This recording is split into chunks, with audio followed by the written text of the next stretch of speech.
Assalamualaikum warahmatullahi wabarakatuh. Halo, apa kabar anak-anakku yang hebat? Semoga kalian semua dalam keadaan sehat dan selalu dalam lindungan Allah Subhanahu wa Ta'ala. Berjumpa lagi bersama Ibu Dwi dalam mata pelajaran Pendidikan Agama Islam dan Budi Pekerti kelas 2 Sekolah Dasar. Sebelum kita memulai kegiatan pembelajarannya, marilah kita berdoa terlebih dahulu ya. Bismillahirrahmanirrahim.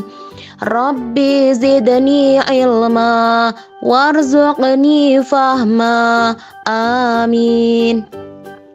Anak-anak, dalam video pembelajaran kali ini kita akan mempelajari materi tentang senang bisa membaca surat Al-Asr dengan subtema memahami pesan surat Al-Asr. Setelah mempelajari video pembelajaran ini, semoga kalian dapat memahami pesan-pesan pokok surat Al-Asr. Coba siapa yang tahu arti dari Al-Asr? Arti dari Al-Asr adalah masa atau waktu. Surat Al-Asr terdiri atas 3 ayat. Nama surat Al-Asr diambil dari ayat pertama dalam surat ini. Di dalam Al-Quran, surat Al-Asr menempati urutan ke-103. Surat Al-Asr diturunkan kepada Nabi Muhammad SAW di kota Mekah, sehingga surat Al-Asr termasuk golongan surat Makkiyah. Nah, sekarang ada nggak nih yang tahu apa pesan yang disampaikan dalam surat Al-Asr? Nah, sekarang kita pelajari arti dari masing-masing ayat ya. Artinya, yang pertama, demi masa. Sesungguhnya manusia itu benar-benar dalam kerugian, kecuali orang-orang yang beriman dan mengerjakan amal soleh dan saling menasehati dalam kebenaran dan saling menasehati dalam kesabaran.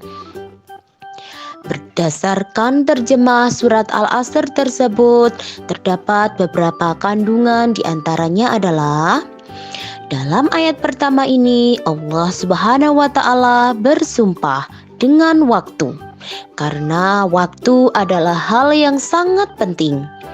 Waktu akan terus melaju dan tidak bisa dikembalikan. Oleh karena itu, kita tidak boleh menyia-nyiakannya. Pergunakanlah waktumu dengan sebaik-baiknya. Jangan menunda-nunda pekerjaan dan berbuatlah kebaikan sebanyak mungkin. Sebab jika waktu telah berlalu, maka tidak bisa diulang kembali. Kemudian pada ayat yang kedua, yang artinya manusia benar-benar dalam kerugian. Allah Subhanahu wa Ta'ala menjelaskan dalam melewati waktu, kebanyakan manusia dalam kerugian.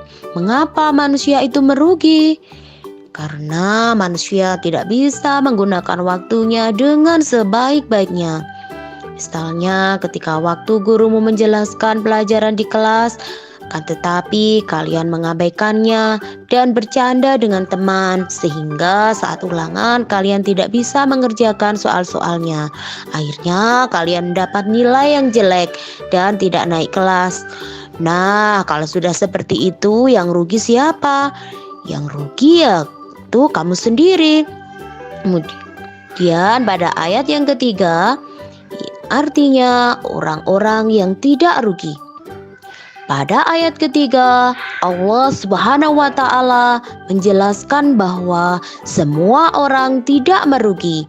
Di antara sekian banyak jumlahnya manusia, hanya ada beberapa golongan saja.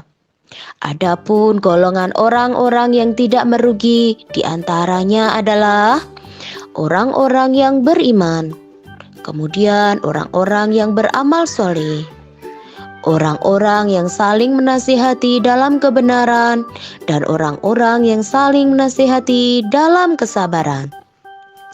Nah, anak-anak, mereka itulah orang-orang yang termasuk tidak merugi atau orang-orang yang beruntung. Mengapa? Karena mereka takut kepada Allah Subhanahu wa Ta'ala.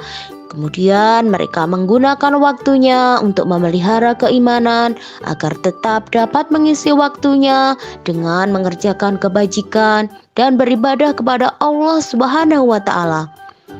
Tidak ada waktu yang disia-siakan. Semua waktunya digunakan untuk mendekatkan diri kepada Allah Subhanahu wa Ta'ala dengan ikhlas. Selain itu, surat Al-Asr juga mengajarkan kepada kita akan sifat disiplin, yaitu disiplin dalam mengatur waktu. Jika waktunya belajar, kita harus belajar karena orang yang sukses adalah orang yang pandai dalam mengatur waktu. Alhamdulillahirrabbilalamin, pembelajaran kita telah selesai. Semoga kalian dapat memahami pesan dari Quran Surat Al-Asr sehingga kalian mampu menjadi orang-orang yang beruntung. Terima kasih atas perhatiannya dan mohon maaf jika ada kesalahan. Untuk materi pembelajaran selanjutnya, tunggu video berikutnya ya. Sampai jumpa. Assalamualaikum warahmatullahi wabarakatuh.